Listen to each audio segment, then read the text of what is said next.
connoisseurs of movies, TV, and literature. You ready to shake things up? Because I know I am. Because I'm talking about my, well, not all of my flavors. And for those of you who do not know, you may call me loup-garou. And as I was saying, I'm not covering all of them, but I will be covering my top 7 flavors in this video. If I were to do all 49 of them, it would be a very long video indeed. Now, these are my actors that I can binge watch from their earliest work to their newest work, back to back until they are done. And for those of you who were with me last video, you saw me manhandling this little guy. And I said his name was not David, which it is not. His name is Daniel Guy, and he is named after 2 characters from my current flavor. That gentleman being Monsieur Richard Armitage. Now, if the lovely face is on the laptop, yes, my laptop is turned around. Do not look familiar. If you've seen The Hobbit, you have seen Richard Armitage. Say hello to Mr. Oakenshield. This is Thorin without all the gear. He's also in Berlin Station, where Daniel comes from. He's in BBC's Robin Hood. Awesome television show. Watching his body language alone is worth seeing, because he has the most dramatic expressions that are sometimes in the background that if you blink, you'll miss them. And it shows precisely what Guy thinks of his boss. Because, yes, this is Sir Guy of Gisborne in BBC's Robin Hood. And I am currently watching MI5, where he plays a fellow named Lucas North. Have not gotten to him yet, because sadly I'm on volume 6. And he starts in volume 7. And please don't ask me to remember the dates. I do not remember them. IMDb, awesome website. Just type in Richard Armitage and it'll give you a whole list of his shows. That's my go-to of, oh wait, I didn't know he was in that. And then if you have Netflix, type in his name and it gives you a whole list of his movies that they provide, which is how I'm watching MI5. Or Spooks, as it likes to be called. Now, like I said, he is my current flavor. And if I had to give him an actual flavor combination, he is Chocolade, which is a... Okay, so Daniel, you need to go sit in Esther's lap for a little bit. And yes, she's named after Daniel's love interest in Berlin Station. But, like I said, if I had to describe him as an actual flavor, he is Chocolade, well, not Chocolade, that's from a book. He's Chocovine, which is a chocolate raspberry wine. It is smooth and silky, but it has a bite. It has that wine bite, but I love putting it over ice cream so the bite isn't as much. His characters are smooth. They're silky. They're subtle. He is in NBC's Hannibal with Mads Mikkelsen and Hugh Dancy as Hannibal and Will Graham, respectively. But this fellow plays Francis Dolarhyde, the Great Red Dragon. That is where I say the bite comes in, because Francis is freaky. He's the only one of his characters, one of my viewing companions refuses to watch anymore, which is hilarious. because he's an awesome character. He's mostly nonverbal, so you get to see his brilliant body language skills and the way he talks through his movements and his facial expressions. I love that about him. He has a very expressive face. And I will say this of all my guys, all my flavors, he has gorgeous eyes. Theirs are just a shade of blue. Flavor number 2. You will have also seen in The Hobbit. This is Keely, aka Aidan Turner. If you have not seen The Hobbit, but you have watched BBC's Being Human, this is John Mitchell, the cute little vampire. The spoilers, they off in season 3. They had to. It was a nice place to end his arc, but very sad, very tragic. He is also in the remake of Poldark as Ross Poldark. He was in the miniseries Desperate Romantics. And for you Jamie Campbell Bower fans, I think that's his name, he's in Mortal Instruments City of Bones as the werewolf. So he plays a werewolf, which is hands down marks in his favor anyway. Now, he is not quite the youngest of the actors I follow, but he is the youngest in the top 7. Current top 7. As I say many a time, these poor guys are subject to change. And I could release this and next week be all over somebody else that is not in my top 7. Sadly, that's just how my brain works. I mean, I could pick up a whole new flavor, which is what I did for one of the guys in the top 7. Go figure. Again, gorgeous brown eyes. And he was in a movie called Alarm, where if it wasn't for the fact that he was adorable, I wanted to punch his character in the face. Because he was annoying. And I have been told through many different critics that you have to be a very endearing person, a very nice person, to portray an accurate, annoying person. So, he's probably an absolute sweetheart in real life. Now, fun fact about the top 6 of my 7. Every single one of them in The Hobbit. Because you had Thorin, you have Keely. Yes, Philly, Dean O'Gorman. Very big in New Zealand.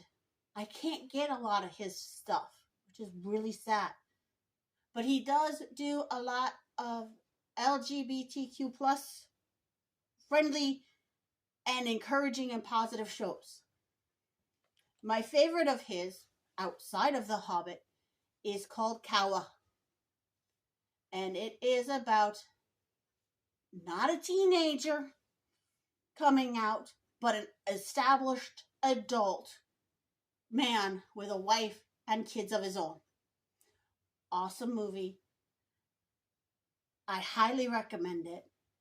But he, before I was actually taking stock of people closer to my own age, was in Xena, Warrior Princess. Don't ask me his character's name. I forgot. I don't actually have his playlist or his cast list in front of me. But he also played a young Aeolus in one of the Herculeses that was out there. He made a few appearances in Hercules: The Legendary Journey. And he had a few, he had one small role in 2 episodes of Farscape, which I started, but I never finished. which is really sad because now I have to find him. Woohoo! Excuse to watch a good sci-fi show. But he also starred opposite a late flavor. And I'm calling him a late favor because Mr. Kevin Smith, and no, I do not mean the director of the Jay and Silent Bob films. I mean Lord Ares from Xena Warrior Princess. Sadly, he did pass away. He starred, well, guess co-starred, sub-starred in Lawless, and I cannot remember its full title. Bad me. Opposite Kevin. He was a cute little barback, and he got his butt handed to him, which is really sad, because he was a sweet character. Again, IMDb these guys. They are worth watching. And now, flavor number 4. Mr. Lee Pace, King Threnuel of the Woodland Realm. Awesome fellow. And for you Twilight fans out there, say hello to Garrett. He is 6'5" in real life. He's the tallest of the actors I follow at 6'5". And he has a fencer's build. Watch him in The Fall. Awesome movie. He's in this outfit, sleeveless, and it shows off his physique very nicely. It was actually because of The Fall that Peter Jackson went, I want him as Threnuel. So, go watch that. But he has another point in his favor because he portrays Miss Calpurnia Adams. You heard me right. Miss Calpurnia Adams in the movie Soldier's Girl. Very sad movie. Based on actual events. And to make sure his performance was as close to real as he could get, he actually spent time talking to Miss Adams to perfect his character for the screen. That's dedication to your craft right there. And he's an American. He's one of my American flavors. Yeah, go figure. Most of mine are not American. But that's for a completely different reason. Now, he's also done a bunch of television shows. One hit wonder. It was one season. It was called Wonder Falls. Funniest thing in the world, where he plays a big brother. And then he is in Pushing Daisies. Pushing Daisies is so funny. And he is such this awkward little unassuming fellow that to see him as Threnuel, you're like, how the heck did he go from Ned to Threnuel? It is awesome. That's another reason why I like my guys. All their characters are different. There is no one size fits all with these boys. Now, flavor 5 is the newest on my roster. So I have not watched as much of his as I would like. And that is Mr. Manu Bennett. Now, for those of you who trying to figure out where the heck he is in The Hobbit, this is the mocap voice actor of Azog the Defiler. So you never technically see him on screen, even though he's predominantly the antagonist, which is fine. But it's like, now who is he in real life? Because it's like, okay, who's the man behind Azog? That is how I found him. This is Deathstroke, or Slade Wilson from the Arrow series. pardon. If DC isn't your cup of tea, he was in the Shannara Chronicles as the bad, you know, it's great, badass. He's the badass Druid Al-Anon. And again, not cookie cutter people.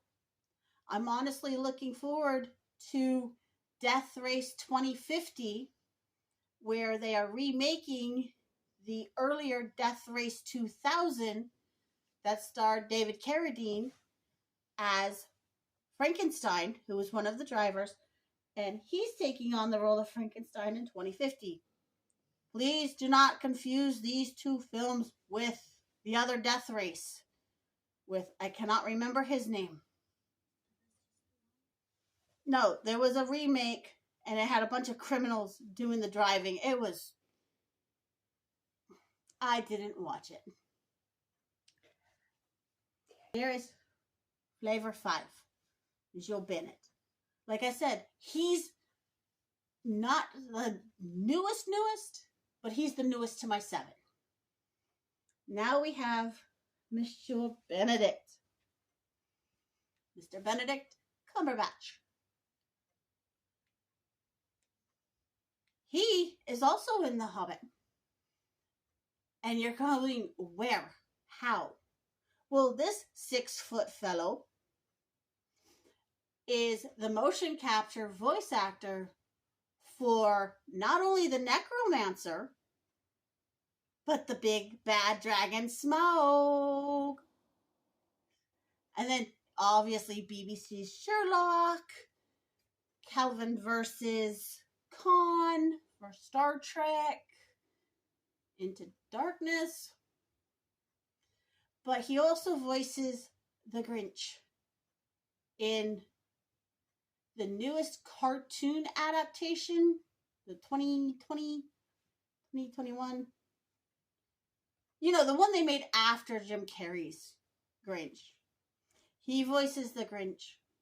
And I love that one the most because that backstory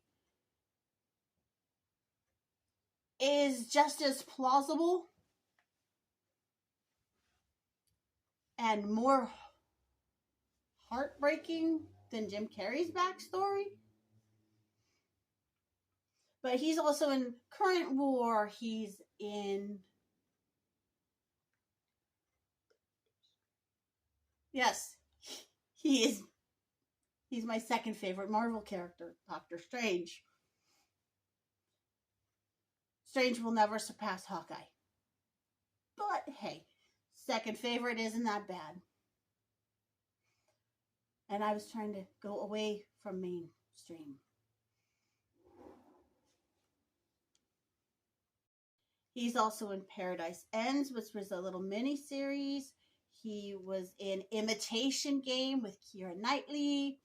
He was in August Osage County with Meryl Streep and a small role in it.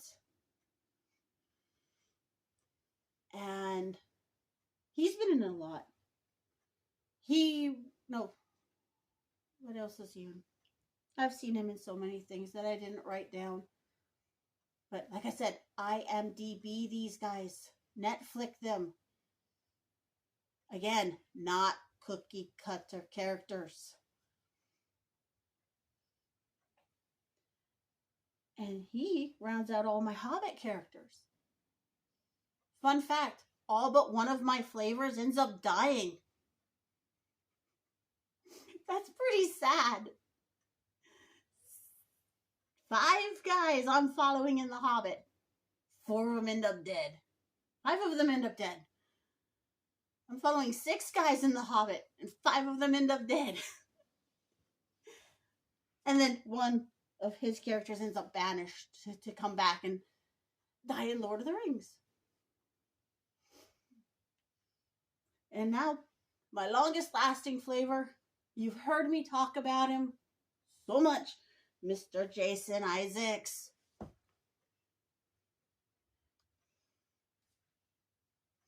He is in so many things. And my favorite is still Sweet November. I say that because every girl needs a Chaz as a best friend. Chaz is the most supportive, oft times give a little nudge best friend a girl could have. And he also acts as a bodyguard. How cool is that? And you never had to worry about Chaz flirting because Chaz had a boyfriend and an alter ego named Cherry. That is another cool thing about my boy here. He too got to be in a full green sequin dress that came to just above his knees. And he was wearing a wig. He had full-on acrylic nails. It was awesome. Be buggered if he did not look better in a dress than me. Let's face it, any of these guys would look better in a dress than me, but that's neither here nor there. But that tells you just how secure of a person he is, that he can take on such a role. Because there are some actors that wouldn't go near such a role for fear of it making them look gay. Really? It's a job, people. And if you can pull it off, more power to you. Now, he also voices cartoons. And aside from Cars 2, he voices Dracula in Monster Family. Funny character with no hint of a Transylvanian accent. Because in an interview, he straight up said, I couldn't pull that off. And it's been so overdone that I needed to find the right amount of self-loathing to put in his tone. Yes, my candle is fake. And I love that about them. He is such a fun character. Yes. Oh, he was in Scoob. Not this Scooby, but the computer graphic Scoob with Mark Wahlberg. He voiced Dick Dastardly. He was in The Sword and the Scoob as the guy of King Arthur. Awesome movies. So fun. Yes, I watch a lot of cartoons. Because as I've said in previous videos, I'm a mom. And my kids still like cartoons. Let them stay children. Adulthood is overrated. It is. But the character of his that gives me pause, as I said in my very first video, Heinrich Vollmer. I still have to mentally prepare myself for that character, or I have to turn off A Cure for Wellness. That's how convincing he is that his character is that crazy. And then, shifting to a middle of the road, a live action Peter Pan with Jeremy Sumpter as Pan. He is not only James Hook, captain of the Jolly Roger, he's George Darling Wendy's dad. The contrast between those two men is staggering. Fitting though, because Wendy always started to think of her dad as a pirate when he told her she needed to leave the nursery and grow up. Fitting that when she goes to a world based solely on imagination,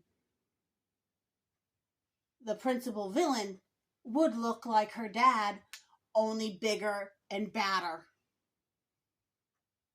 And you see that he has a nice build.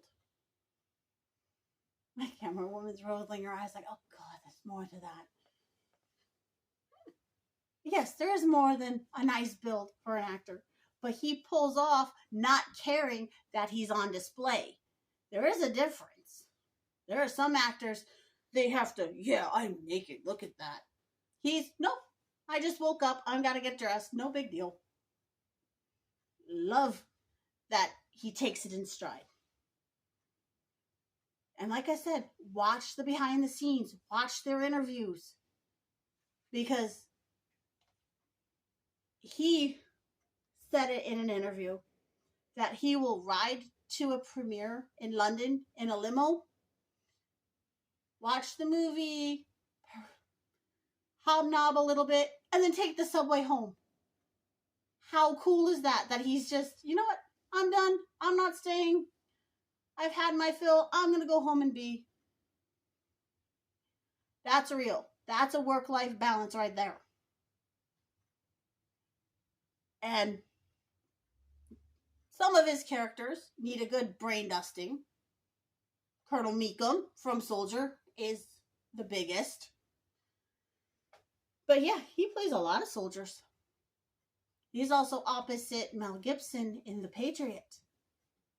He's Colonel Tavington. And his character is based off of a real scumbag, which is actually kind of cool that he pulled off that level of jerk.